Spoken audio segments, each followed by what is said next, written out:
And we have to drive in the darkness. We have to grope in the darkness, even in the offices that we have been working in. Or we have to grope in the darkness of our homes. There are no candles, there are no torchlights.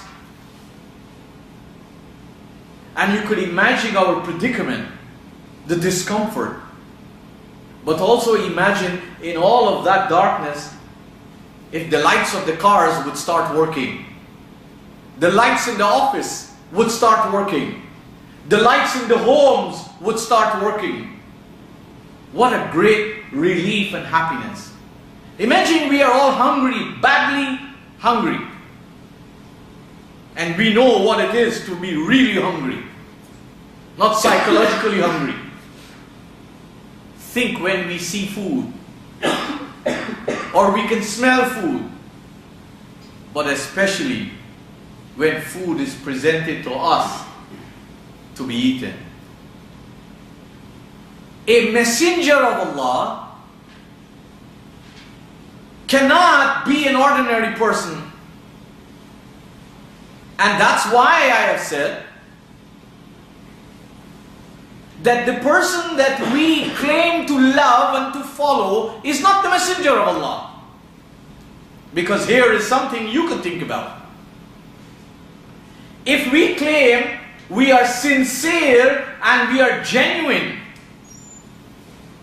in following the messenger of Allah, do we want the world to know that what we are is a reflection of following the messenger of Allah? Is this what we become when we follow God's messenger?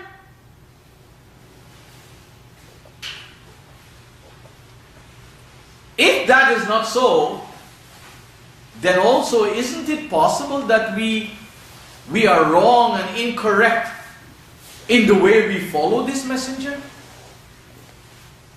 How come we don't witness in our own lives and in the lives of society at large, our own society, if you may use that expression, that exuberant, that great happiness, that great realistic satisfaction, as I gave you some scenarios of the light and darkness, of hunger, of thirst. Why is it that the personality of the Prophet and the message of this Prophet is not seen in the circles of Muslims to be one that brings great joy and great happiness and great relief and great enhancement? The Qur'an told the Prophet very clearly that your massive job, your job is to extricate people from all manner of darkness. That's your job, O Prophet. Your job is to take people out from all manner of exploitation. Your job is to free people from all kinds of slavery. This Prophet didn't come as some kind of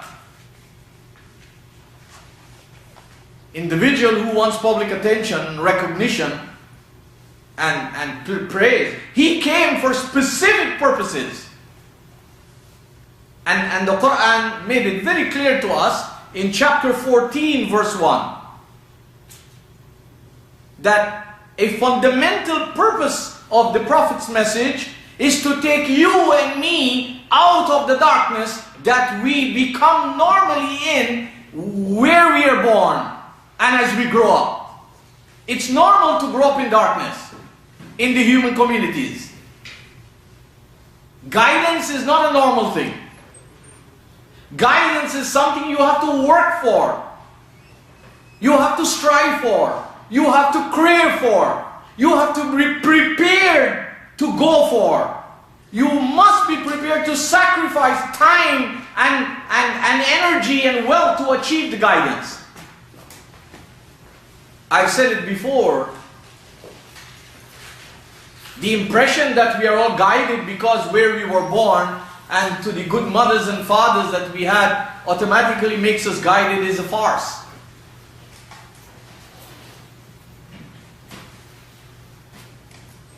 the reality is, no matter how loving our mothers and fathers are, they are not synonymous with guidance. They, like us, have to want to be guided. Because there are so many environments in their lives and in our lives that are constantly influencing us. And unless we know what is guidance and we strive for it, it is quite possible that it will evade us. The Prophet made a declaration. And this could be found in chapter 18, verse 110, Surah Al-Kahf. He told the world, and he was commanded to say that, قُلْ إِنَّمَا أَنَا بَشَرٌ مِثْلُكُمْ. Tell them, O Prophet, tell them, O Messenger of Allah, أَنَا بَشَرٌ مِثْلُكُمْ. I am a human being like you. I am not a human being and you are less than a human being. I am not above a human being and you are a human being. إِنَّمَا أَنَا بَشَرٌ مِثْلُكُمْ. What is the wisdom of this?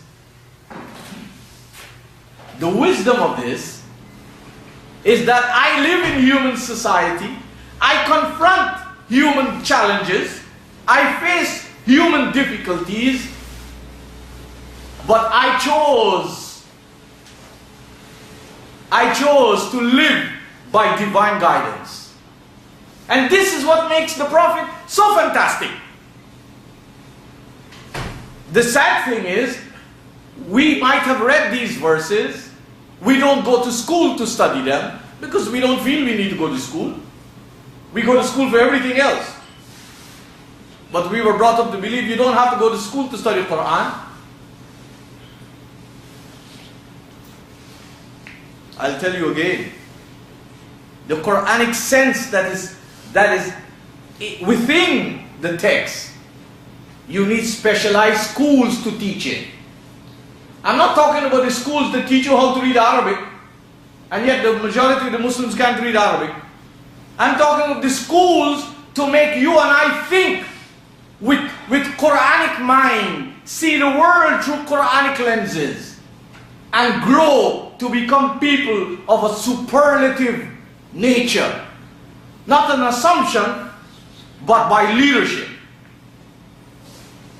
So the Qur'an commands the Prophet to tell the world, أَنَا بَشَرٌ مِثْلُكُمْ. I am a human like you. It means if I can do it, you can do it. That's it. We shouldn't think the Prophet is Noor, and he's this and he's that, and we have all kinds of crazy ideas about the Prophet that we put the Prophet so high that we can't even touch him.